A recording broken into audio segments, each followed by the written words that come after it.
What's up, everyone? How you doing? Welcome once again to the BBC Spews, this week's collection of insane communist idiocy, identity politics, and general fuckwittery on the behalf of, without any shadow of a doubt, the worst publicly funded fucking project since the Millennium Dome. Although, no, that was just a bad architecture scheme. We've had plenty of them. What's worse? I know, the worst publicly funded project since fucking Jim'll Fix It, where we use taxpayers' money to get kids fisted by an ageing paedophile. We've done worse than the Millennium Dome. Anyway, let's jump straight into it. The first one I wanted to go through was this marvellous bit of writing. Viewpoint. What would a world without prisons be like? I think I've got a good idea what world without prisons would look like. I think there's been prisons since humans ever built societies, right? Ever since even the Roman Empire had prisons. So I think I've got a pretty good idea what it'd look like, and it looks like shit. But let's have a look. I'm sure this highly educated, publicly funded academic is going to tell us, actually, it'd be fucking great. What do you peons know? Let's see.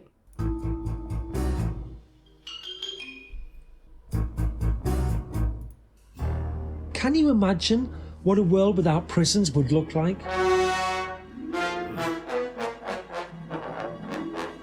Happier, safer, scarier? Or is it just impossible to imagine? Maybe that's because it feels as if prisons have just always been part of society, even though they haven't. Oh, here we go. It's going to be another postmodernist trip through fucking fantasy land, isn't it? Nah, they haven't. Of course they haven't. In the old days, we used to just let murderers and rapists and pedos do what we used to. We used to have meetings and we'd talk about holistic healing and feng shui. And, we'd feed them a nut cutlet and some fucking chia seeds, and they've just changed their mind and become splendid chaps who were interested in healing the sick. This is what he's going to tell us, I'm sure. The idea that prison can reform and rehabilitate is only around 200 years old. Or perhaps it's because we're told we need prisons to deter criminals, even though there's no consistent link between the prison population and levels of crime. There's no consistent link between the prison population and levels of crime. You know, they say you can prove anything with statistics. Put through the bullshit and think of this logically.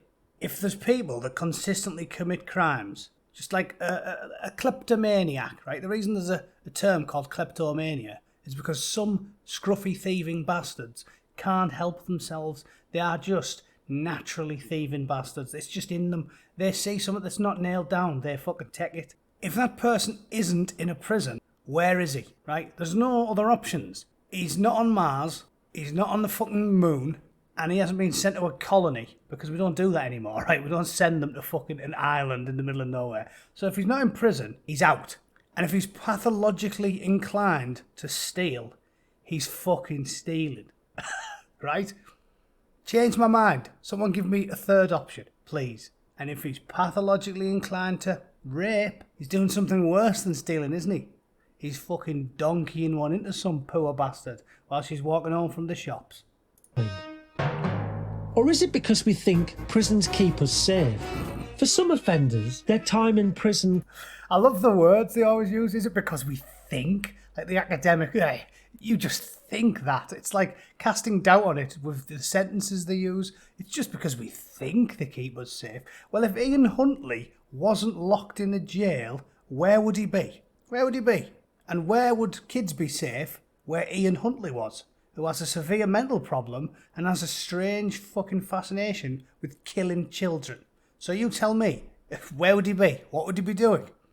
Would he be living on a collective, farming through the day and reading poetry at night like fucking Marx thought we'd all be doing in his communist utopia? You tell me where he's going to be. What's he going to be doing?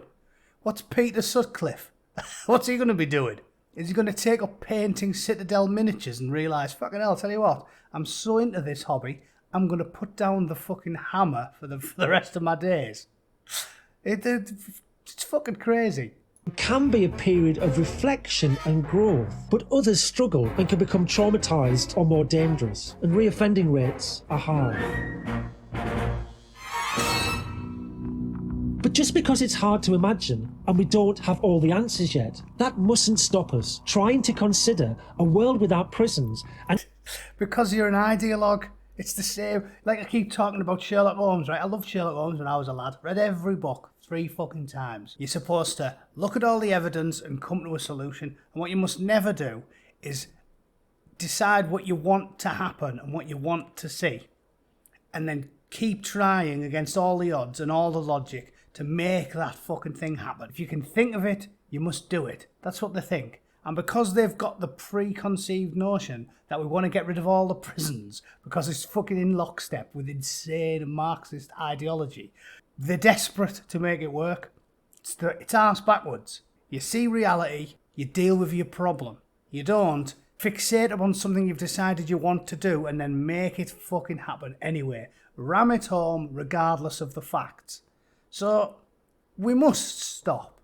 We must, because there's a human cost to trying. If you keep going, alright, well, letting 1,000 rapists out didn't work last time, but we've got to keep trying. Well, there's going to be a few thousand more women with a severe fucking limp, isn't there? Walking the streets with a fucking minge like a burst mattress, just because you stupid shithouse lefties haven't got the brains of a pull-along duck and you can't put this shit together and realise it doesn't work. It doesn't work. And he still hasn't given me a logical solution as to what they're going to do. Unless Clockwork Orange becomes true and we can physically do some sort of surgery on them, which sounds a bit monstrous, like something from a science fiction movie. Unless you can go in someone's brain and fucking pull the bit out that makes them want to fist strangers or fuck kids or eat people, you can't do anything else with them. Just accept it, communist.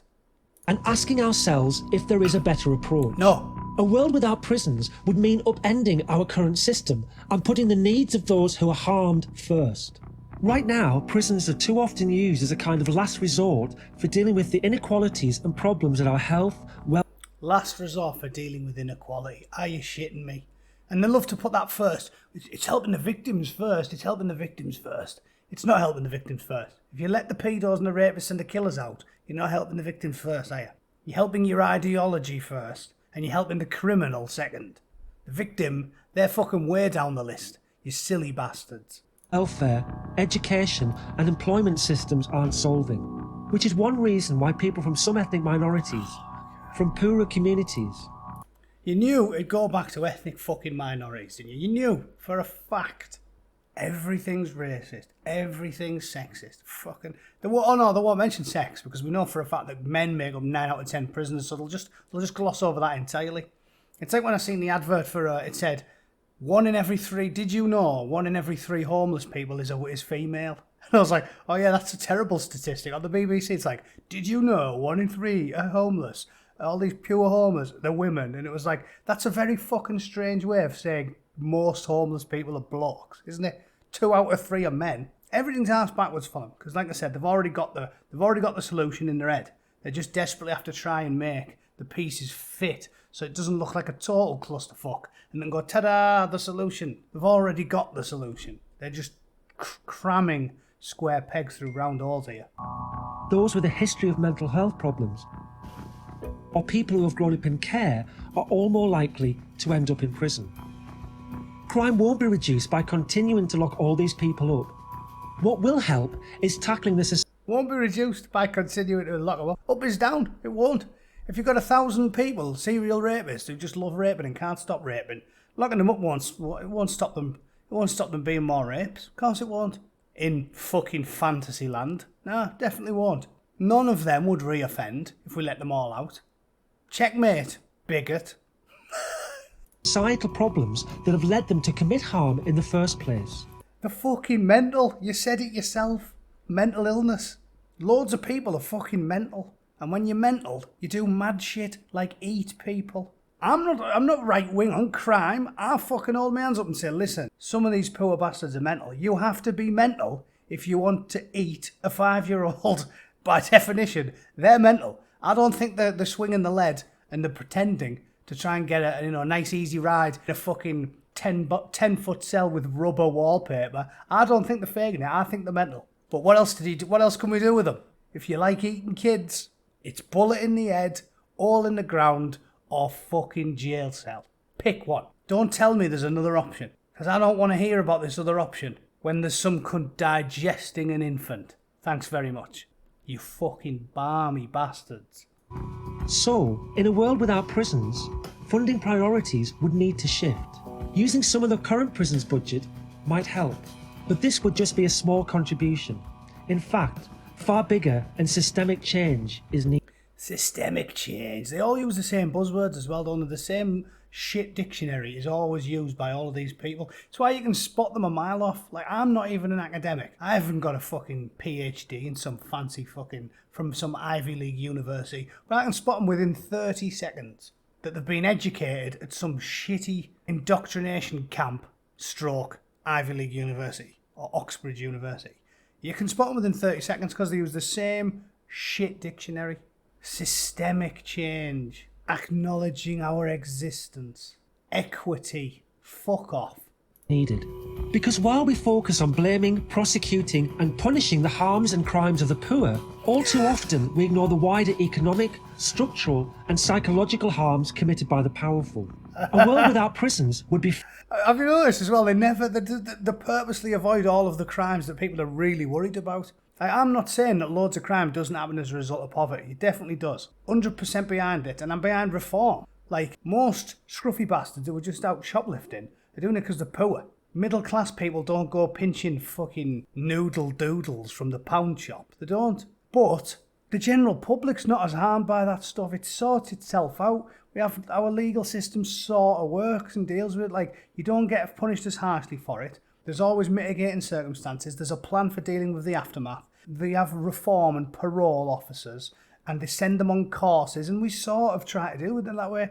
But those crimes don't really bother the people that much. So they ignore the really big shit and they focus on the tiny things that nobody really cares about anyway. Like, you see a bloke shoplifting and you go, it doesn't really bother you that much. You see a fucking bloke fisting an 8-year-old and you go, fucking hell, because that's a big deal.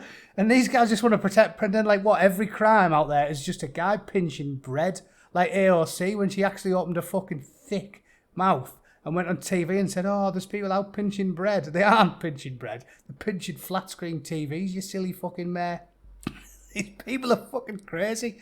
Like I said, first sentence that came into my head when I seen this fucking headline was Ian Huntley. What do we do with Ian Huntley? Harold Shipman, Moira Hindley, Peter Sutcliffe, fucking Jeffrey Dahmer. What do we do with these people? They don't want to talk about them. They want to talk about the guy who steals bread because he's homeless and he's fucking starving.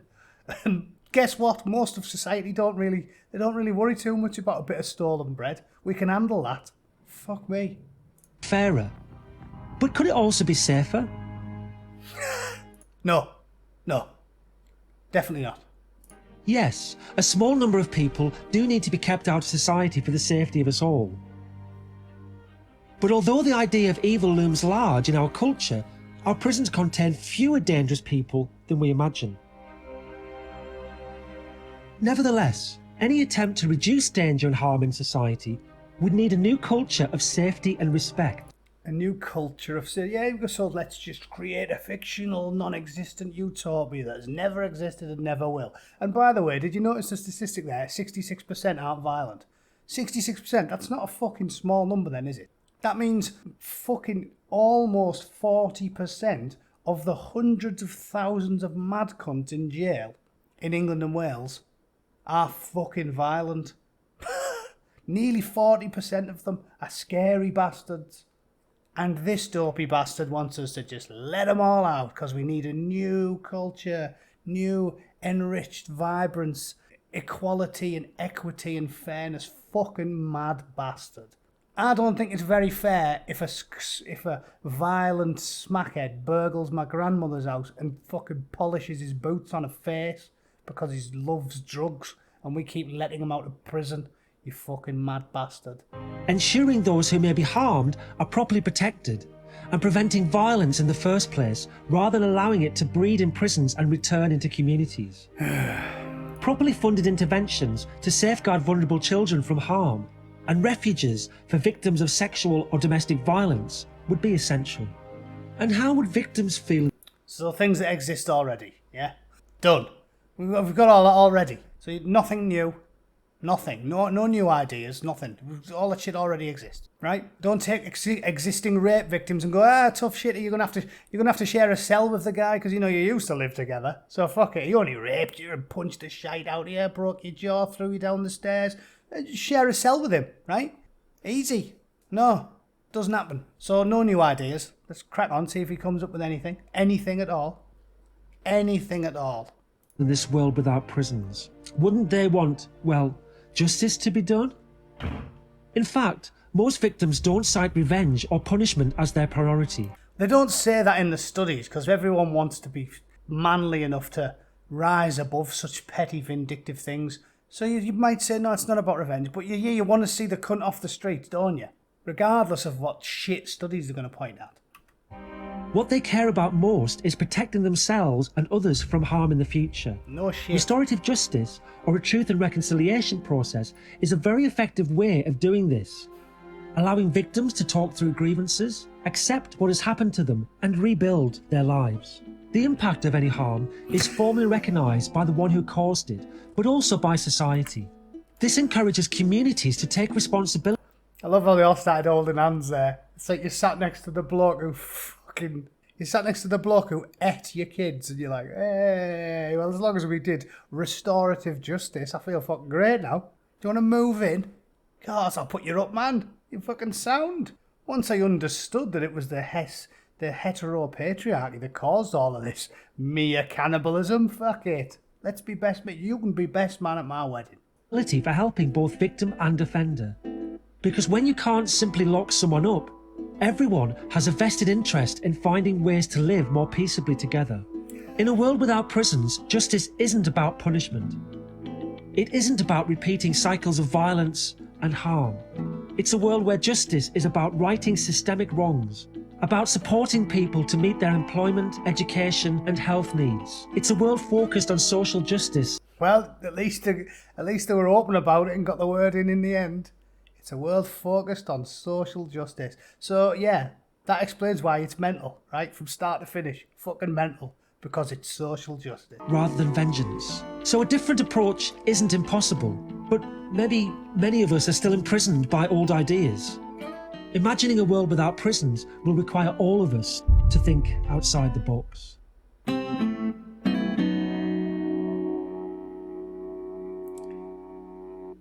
I even hate the dripping condescension of these people. I hate the way, because what he's saying there is, I can think outside the box, and I'm clever enough. I get it, but you don't. You're still trapped, man. You're trapped by your ideas. I'm clever enough because I'm educated. I can do it, but you're just a fucking idiot. You guys are all morons. If only you were as clever as me, things would work fine. What a pile of fucking shite. Dr. David Scott. Embarrassingly, he sounded like one of ours up north, didn't he? Yeah, have you noticed as well how he's an anywhere? They always are, right? I've talked about it loads. Somewhere's an anywhere. You knew he'd be an anywhere.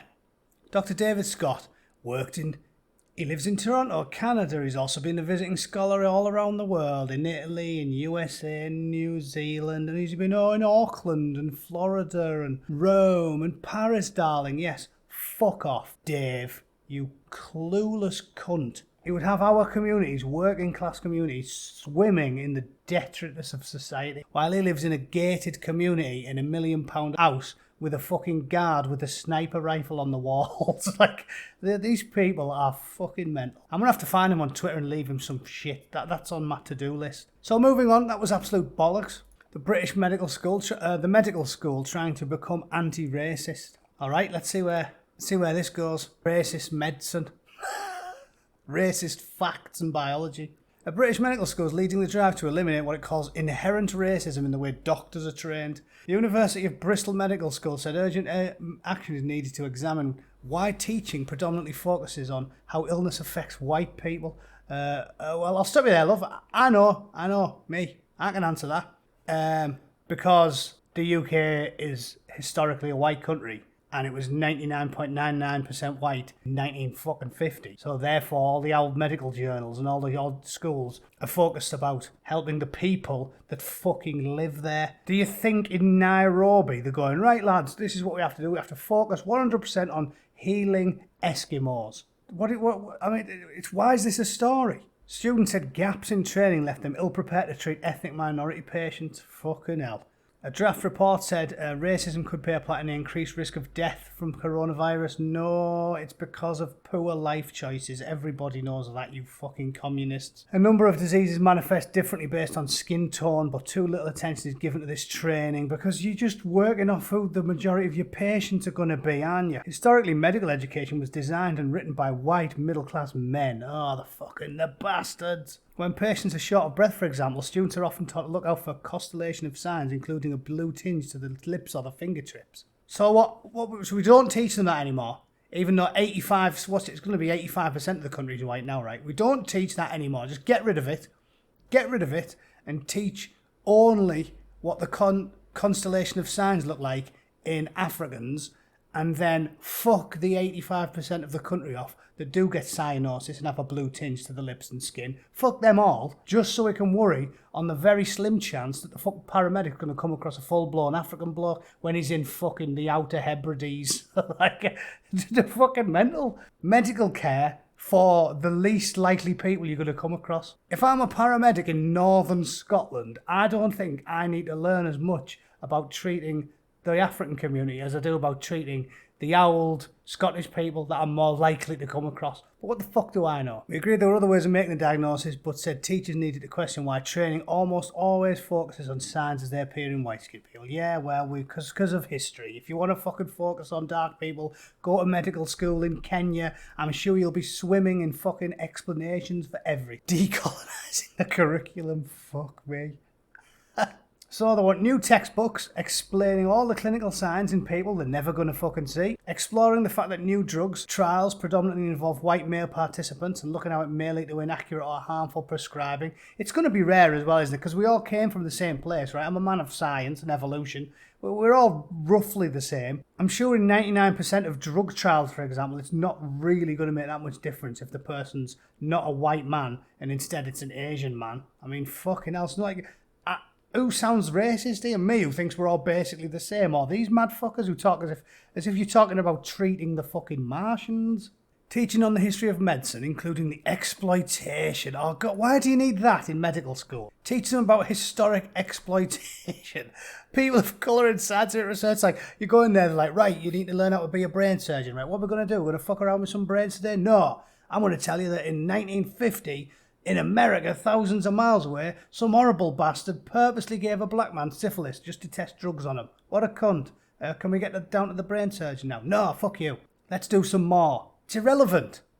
Training on spotting unconscious bias. What's that got to do with medicine? Unconscious bias is yet more fucking communist, postmodernist bullshit theory. Unconscious bias in medical school. So I'll tell you what, I'm fucked because I'm about the right age where I'm going to be shagged in about 20 years' time if I'm still alive, aren't I?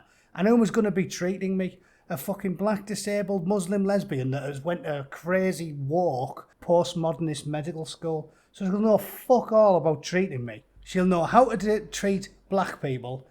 She'll know all about the history of medical trials in the 18th century. And she'll know fucking loads about unconscious bias. But she will know the square root of fuck all when I've got gout and she needs to diagnose it properly. Jesus fucking wept. This is when it stops becoming funny, doesn't it? It stops becoming funny. Like I said, same with the prison one. It stops becoming funny when you get into people's safety. And when you're talking about letting rapists and murderers and psychos and violent criminals out of jail, you're dealing with people's safety. More people are going to suffer, physically suffer, as a result of your shit ideology. And it's the same with this. More people are going to be sorely underserved or die in the back of an ambulance because of this fucking nonsense. Because instead of teaching them important, vital medical knowledge, they're teaching them the history of unconscious bias and the history of systemic racism in drug trials in a bygone era. Like fucking hell. Setting up an anti-racism task force to promote an environment that actively opposes Is this sociology or medical school? Seriously. It'll help patients have better treatment. Well, definitely won't. Definitely won't. You're focusing on history, colonial era history, activism, social fucking justice, sociology, postmodernism. That's not medicine. So, fuck off. The problematic, everything's problematic, yeah, the shit dictionary I keep talking about. The problematic part of the past, oh yes, nonsense. Yeah, you knew she'd be a fucking... She's ethnic minority and he's a fucking soy boy with dyed hair. Like, I mean, he's got like a weird pink tinge to his hair. I mean, you knew what they'd look like. She looks a bit like that mega racist fucker from Cambridge, doesn't she? Who's always winding people up on Twitter. Yeah, so it's bollocks. Decolonize, medical school. Future doctors are gonna fuck us all, lads. So get ready.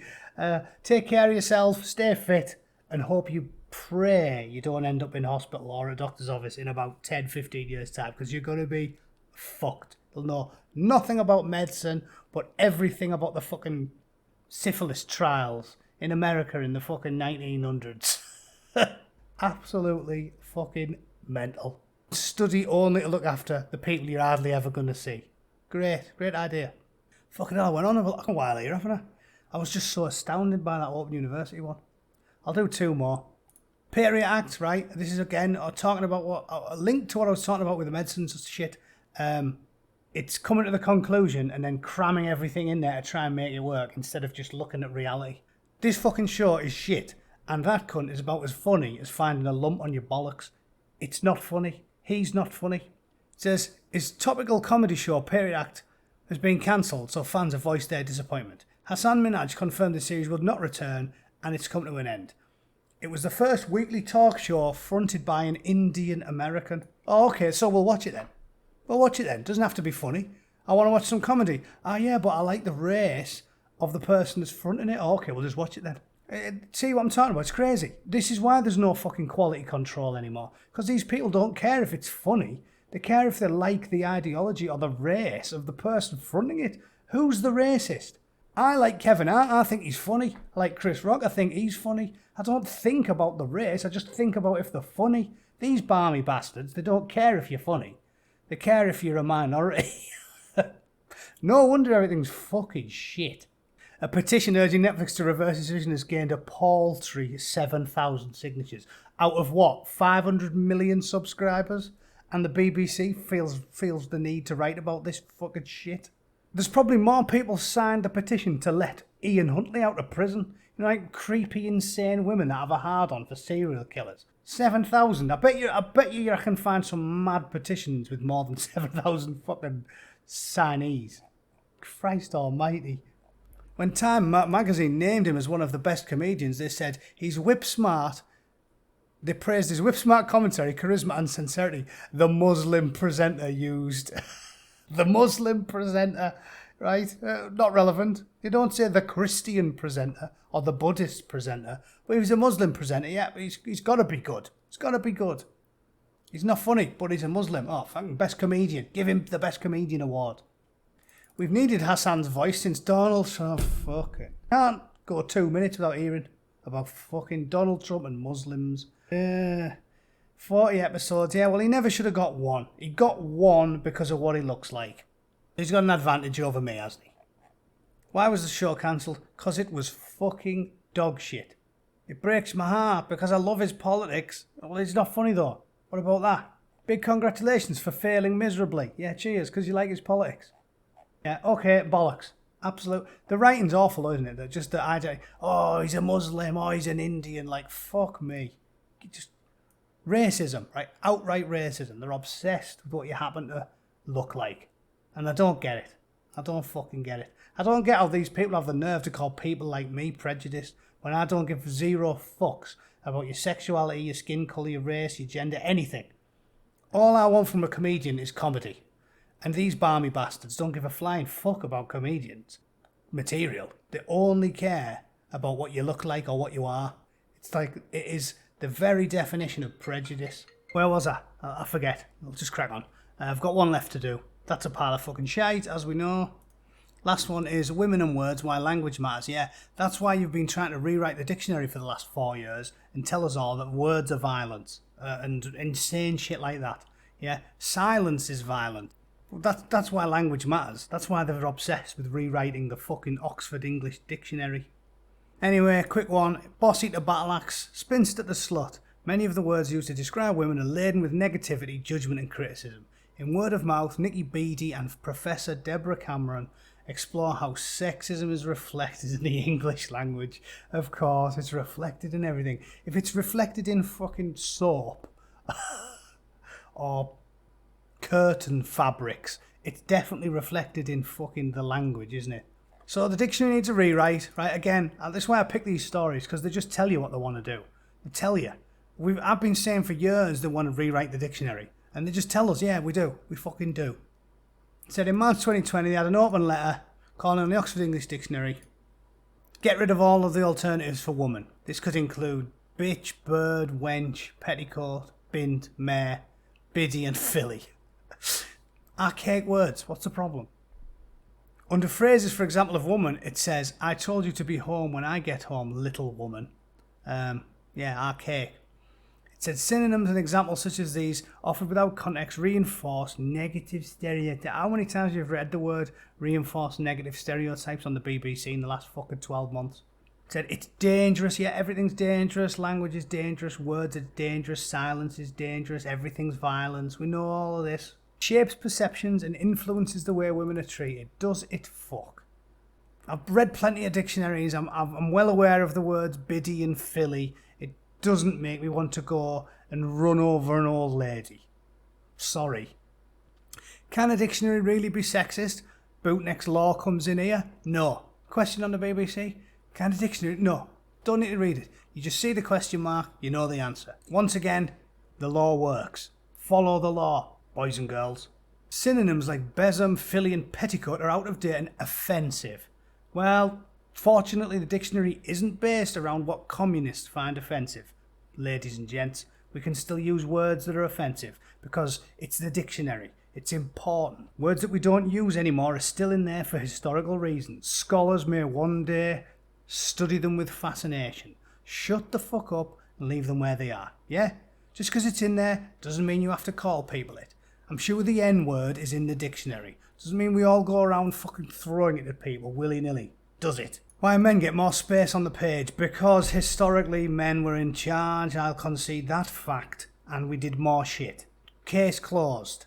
In most of the world today, women haven't got parity with men. I'm sure the Iranian fucking woman isn't as likely to be a nuclear physicist as a man. It doesn't mean the Oxford English Dictionary should be set on fire by another one of these postmodernist Nazis with a hard-on for book burning. Words for women in positions of power. They call them the battle axe or the iron lady. Well, they call them...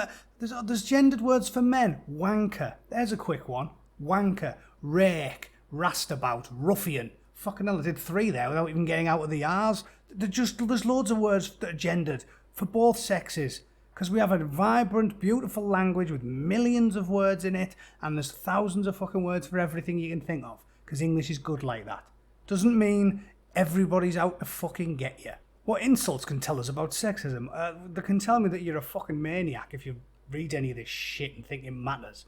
The fact that there are so many terms of abuse that criticise women's sexual behaviour, like slag, strumpet or trollop, show how important sexual reputation has been for women. Alright, but there's similar insults for men, isn't there? Like, we get called fucking loads of things. Anything about being a pussy or a sissy. Things are slightly different, because the genders are slightly different. Again, not to these mad cunts, but to everybody else that's got eyes and ears. Yeah, we're different, so there's different insults. What's the fucking problem? If there's insults for both, then that is parity of a kind, isn't it?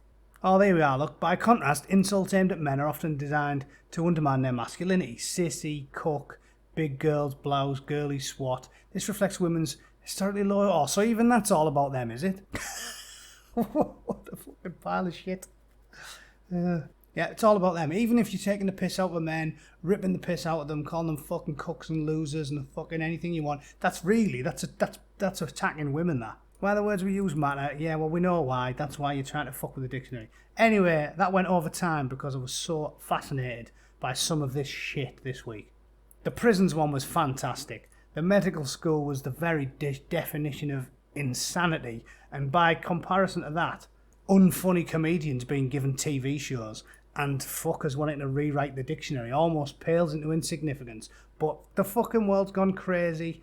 That's the end of this week's fucking episode. I'll be amazed if I can better that next week, but we'll see.